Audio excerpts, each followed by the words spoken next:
Well, torch time.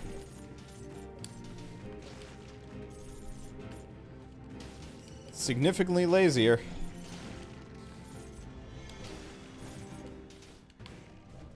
Probably does more damage. I'm not sure. Still, I'd prefer this. Rather a Fry's gift card than a ribbon. Absolutely. Trophies get lost in the move. Well, I guess so do Fry's gift cards if you don't use them fast enough. But at least I can use the gift card for something.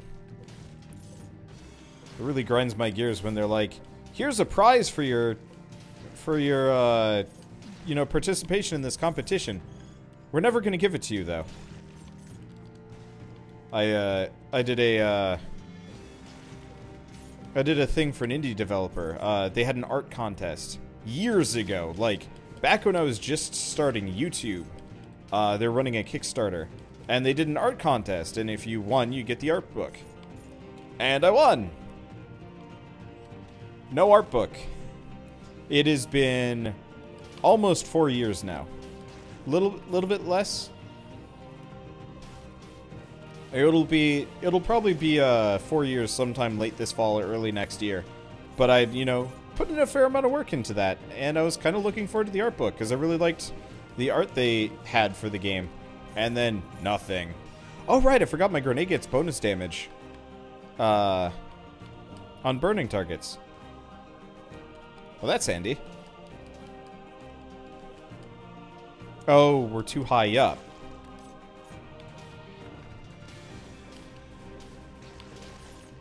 I was wondering about that. I do kind of wish the enemies had, like, maybe a bit more self-preservation. I noticed that they'll just, like, walk into damage areas. It'd be neat if they actually, like, would react to the fact that it's like, oh yeah, I'm dying. Should fix. Should reconsider situation. Instead of just accepting that fire is now my,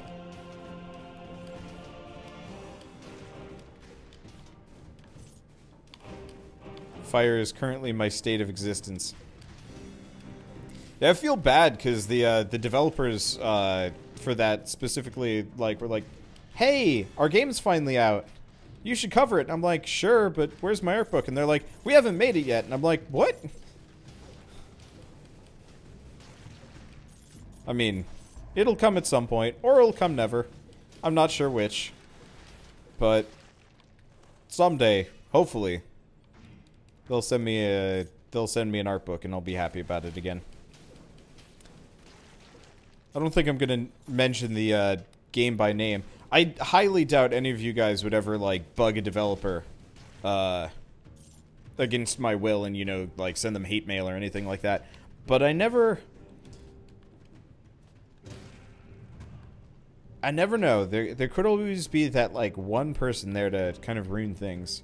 I guess not exactly in the same vein as, you know, a rogue fan sending... Well, I guess it is the same vein now that I'm thinking about it. So I don't know how many of you guys have specifically been paying attention to game... Ow! Huh. By hitting that guy with a grenade, he didn't catch his axe and it just went past him. Well, that's interesting. So I don't know how many of you guys have been paying attention lately. But there's a game called Star Mazer. And Star Mazer is not out yet. But there's another game called Star Mazer DSP that they put out that's a free-to-play roguelike shmup. Yeah, it's a shmup. But, so they put it out to kind of promote the eventual release of their full game and stuff like that. And, you know, it was pretty cool. It looked nice. I think I just didn't have time to play it or something like that. Something simple, really. And now I kind of wish I had, because it's not on Steam anymore. Because their musician, the person that did the soundtrack for DSP...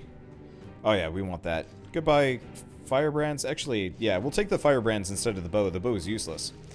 Yeah.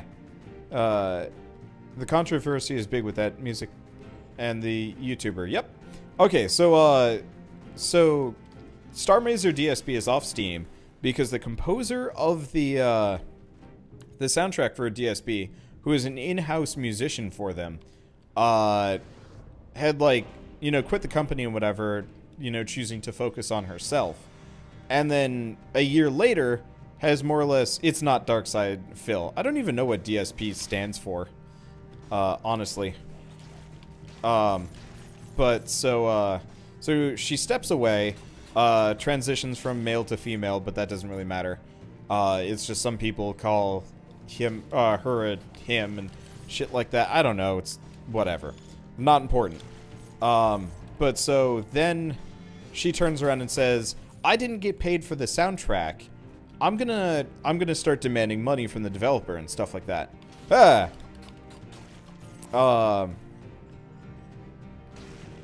But so she starts demanding more money from the developers. And they are like, no, we paid you. You were an employee. This is not how this works. You don't get to renegotiate after you've quit working for us how much you get paid. That's not how this works. And so the response from Alex Mowers, I think that's her name, her response was to start DMCA takedown and copyright striking a bunch of YouTube channels. I guess I'm glad that I didn't cover it now that I'm thinking about it, because copyright strikes would be a serious problem. But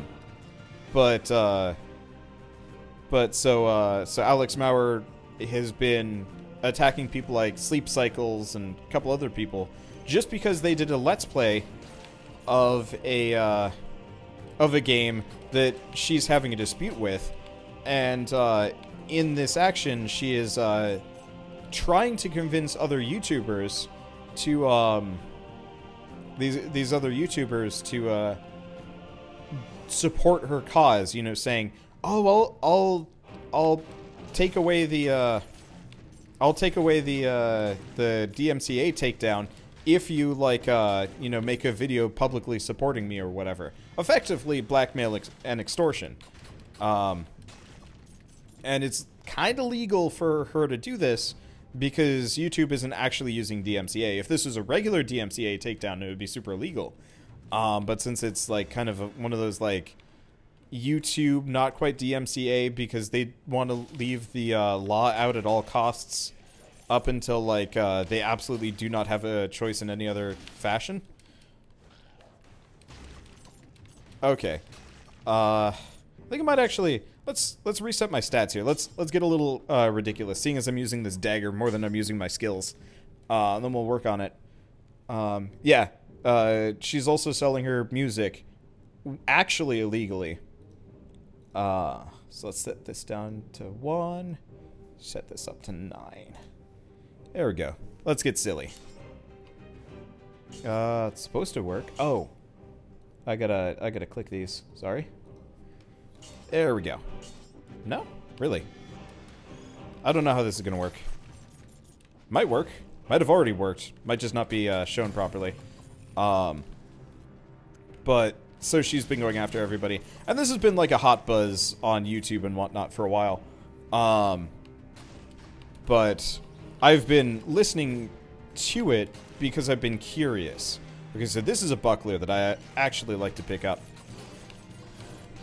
Okay, so I am now full-on murder machine, but melee only, and I think I'm gonna commit to that. But yeah, I don't know. It's just I've been listening to this and hearing about this and just kind of shocked and horrified for the most part. I feel really bad. And it's weird. Like, just by sheer happenstance, I managed to avoid playing that game. Because I really would have. I wanted to. Let's see. Can you plug the YouTuber talking about the issue? I mean, ultimately, like, the problem is YouTubers in general talking about this issue aren't that much better. It's good that they are raising awareness and stuff like that. And I don't know. I don't know. I never know how, like, how I should, like, consider plugging YouTubers and stuff like that for issues. Mainly, I don't like YouTubers being the people soapboxing this. And here I am soapboxing this, so, you know, maybe I'm not that much better. I guess just for me, my consideration is I'm just idly talking about it as opposed to, like, trying to rally people and whatever. I'm just remarking that this is a thing. I don't know. The distinction is thin, but it's the only distinction I can hold on to. So we'll get the spiked shield, because the spiked shield's actually a decent one. But this is something, like, regardless of whether or not they're right or wrong, this is absolutely a, this is absolutely something that, like, exists as something I'm actively terrified about, on a given daily basis. Any developer could sit down and screw me. And I'm actually kind of excited about this issue, because this might be one of the few times where... Oh, right, there was a rune back there that I totally forgot about. Right now I'm a Twitch and YouTube streamer. It's true, but, like, again, minimal distinctions, and ultimately I make far less money from Twitch and YouTube streaming than I do regular YouTube streaming. Someday I'd like to have a partnership on Twitch, but we'll figure that out later. But yeah, any developer could sit down, like, tomorrow and just be like, yeah, I don't like this guy. Copyright claim. Or copyright strike. You're not allowed to put a video up on this matter. And, that's just the end of... I mean, not the end of me, but... there's honestly very little I could actually do about it. Did that? Oh, He stun-locked me out of my, my attack animation right as I was about to finish off the hook guy. That could have gone bad. Huh. Leonard French is a copyright attorney and is talking about this. Yeah, I mean, part of this is, so, I've talked about working in game, like, in games in the past, on games in the past. I used to work for a studio. When you work for a studio, unless your, contract, I mean, okay, no, it's not unless your contract says so or otherwise. Generally, when you work for hire, as a contractor or otherwise at a game studio, all the work that you do is not your own. It is the property of the studio you're working for. That you are producing a product under them, for them and whatever. And therefore, you know, everything that gets produced as part of this is theirs. And very rarely do contracts get made where the person owns the product that they worked on while they're working at a place. Usually that would be like executives or people that like manage to negotiate a contract where that's allowed. Yeah, there's a big difference between contract work and licensed work. Not really. So the way contract work is, contractor would be like an artist hired onto a project and is told like, hey, you're gonna make artists for us. Licensed work is specifically working with like kind of a pre-existing IP. Ish? I don't know. I'd need to brush up on the differences right now. Yeah. Like how Kojima doesn't own Metal Gear anymore. Yep. I mean, technically Kojima never owned Metal Gear. He was just the face behind it. But, yeah, I guess that would be an okay... Oh, Graveyard Key, that's new. That looks nicer. Kojima couldn't just turn around at this point and be like, okay, no more Metal Gear Solid anything. Because he never had the rights to it. Even though he designed those games, he effectively owned Metal Gear Solid. Oh. Really? I'm not sure if I want to do this. Oh, that's okay. Let's see. Can you use what you made in your studios, at the studio as part of your portfolio? Yes and no. So this is actually a consistent way that a lot of things get leaked. If you guys are aware, there's like... this is how Project Titan, Blizzard's previous shooter MMO, got leaked. They had a couple of employees who specifically said, like, hey, I was working on Project Titan, or whatever, as part of their resume. And this is part of the reason why, like, Half-Life 3 being confirmed is such, like, a in-joke, because there's tons of people, that, you know, have, like, Half-Life 3 as part of their resume. That have left Valve. And so every once in a while it's like, Half-Life 3 confirmed! And in reality, probably not. I don't know. No one knows. But so generally, you have access to your own work in your portfolio. Not because it's like a contractual thing, but just because because it's an industry standard. Whoa, that was weird.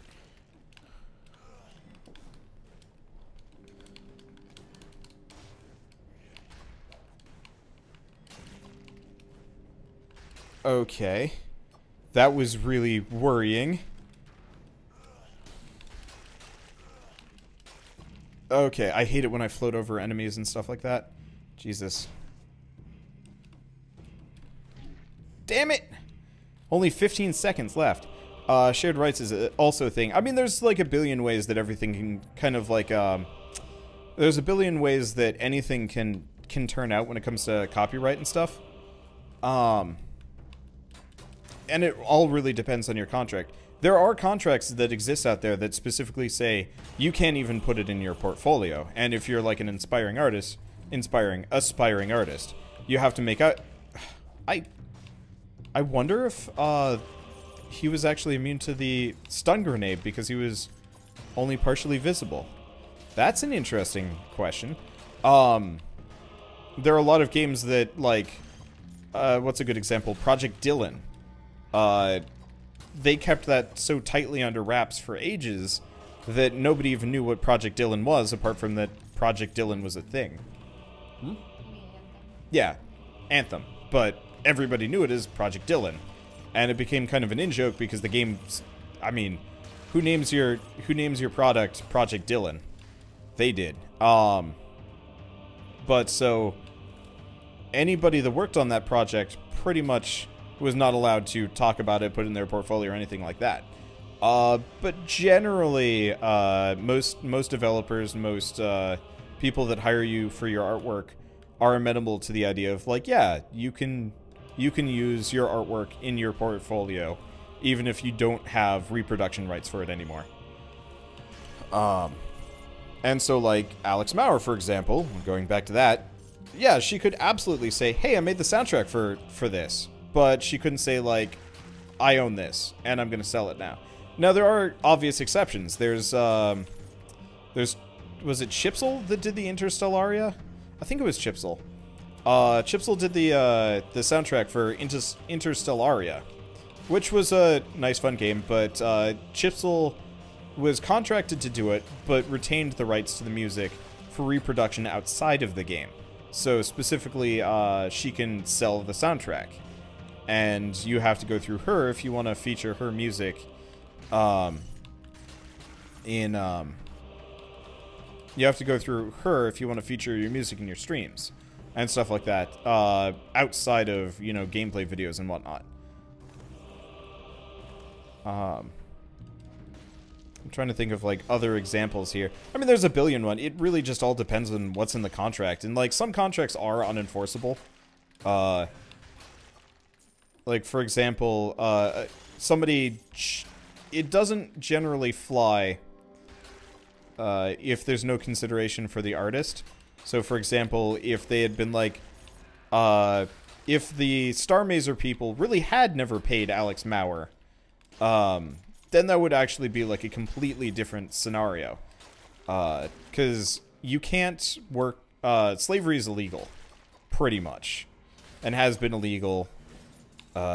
And so if a developer was like, okay, we're going to hire you to do the art, the programming, the music, whatever, and then we're like, you know, 3 months down the line, by the way, we're not going to pay you for any of that. You know, we just wanted your artwork. Thanks for your work. Now get out of here. We're calling the police if you stick around. That that's an unenforceable contract, because most contracts have consideration. If, you know, if it's an unfair contract, it's generally unenforceable, and so if contracts like, by the way, we're not going to pay you for this, or, you know, if they turn around and violate the contract and say, like, hey, we're not actually going to honor the contract, you are not required to do so either. But in this case, they very clearly had a contract, and Alex Maurer very clearly, got paid for it. And also, they've tried to pay her more money as part of it. Some parts of slavery is illegal. There's some, like, shitty stuff that still happens, like, I don't know how many of you guys know how, like, unpaid internships work. They're less of a problem nowadays, but there is still a serious problem. There was still a serious problem for years. Oh, yeah. Well, yeah. Specifically within the games industry, I've been burnt by this, where I've worked for developers for free, or, like, grossly low amounts of money, under the expectation that, you know, I'd be getting a position at the company, when in reality it was just, when in reality it was just them, fishing for, yeah. They were just fishing for extra labor for, like, a weekend and stuff, which sucks. Yeah, working interviews should be considered, slavery. Yeah, the problem is, like, you do get paid for working interviews. Or, correction. Yeah. Okay, Shell. Please? You're definitely not audible from there. Yeah. I'm getting to them, too. Let's see. Let's actually see what the kunai does. No. We want the other thing. Oh, shit. I forgot I've locked in my stats here. Alright, well, we got 1 point in skill, and I'm just cranking my strength up to 11 here. There we go. Yeah, so I did a working interview a couple of years ago, actually. I did a working interview where the company had me fly out to San Francisco, to work for them for 1 day. And so it cost me, I made $80 from them, and it cost me about 600 to fly out there.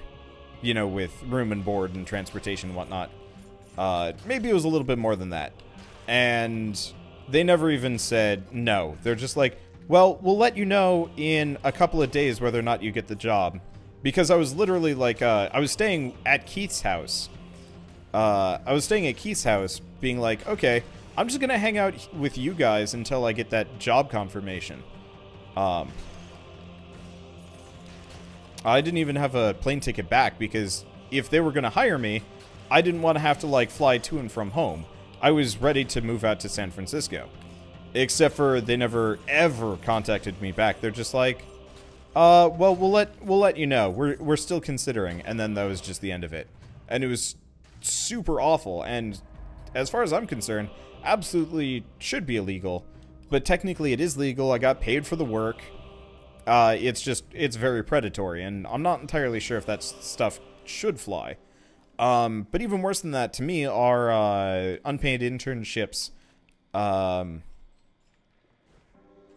that still exist. For the most part, they're illegal nowadays. The only time you can do an unpaid internship is if it gives you school credit, which is fine, except for, like, there's so many of them that exist purely to, like, give, you know, some employer a, what is it? I mean, effectively, a grunt monkey to do whatever the developer wants. So, like, I had a friend, programming friend, who was a secretary for 3 months, or is it 6 months? I think it was a double co-op, but she wasn't paid. She was just, yeah, Yeah, let's get the flashbang, get some extra health here. She wasn't paid at all.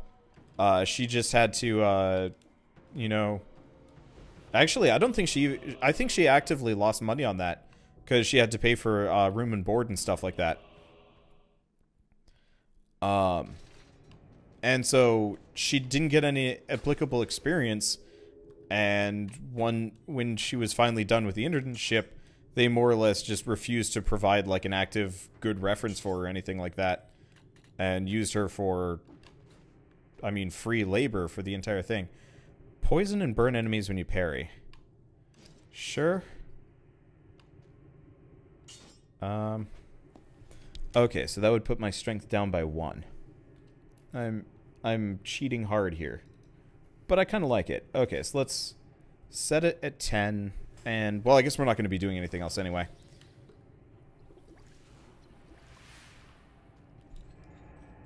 But yeah, I don't know. That sort of thing is absolutely not okay. Like, I'm fine with it even paying, like, a reduced amount because they're getting paid in education. But it's still absolutely not fair. That's when you sue the company. The thing is, though, it's a legal gray area because she got credit. She was actually she was paid, just not fairly.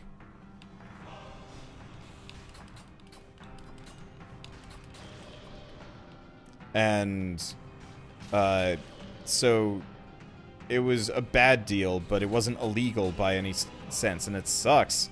Yeah, the wonders of capitalism. That's one of the reasons why I really like being an unemployed loser, sort of. Like, I make jokes about this, but like, I don't have a boss. I don't have like an anything, and this is honestly like probably terrible advice for people. But like, you know, for me, I don't need to worry about particularly predatory bosses or anything like that. I just have to worry about predatory developers, which is probably even worse, maybe. I don't know. I don't know. The world sucks sometimes. I just am very lucky to have not gotten burned by it once ever. I did have like an issue a while back with the with Hollow Knight originally. When Hollow Knight first came out, the first 30 episodes were all copyright claimed, which was annoying, but honestly, not really that damaging. Just annoying. I want to get behind these things to get the dagger crit bonus.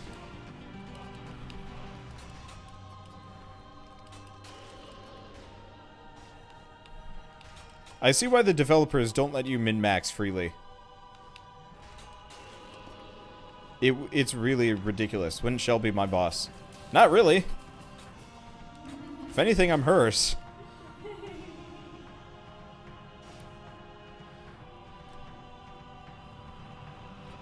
I didn't even need to heal on that fight. Awesome. And there's another useless item that I will not be getting here.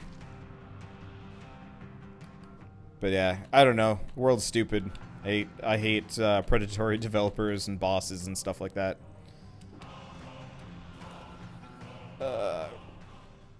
To the wharf.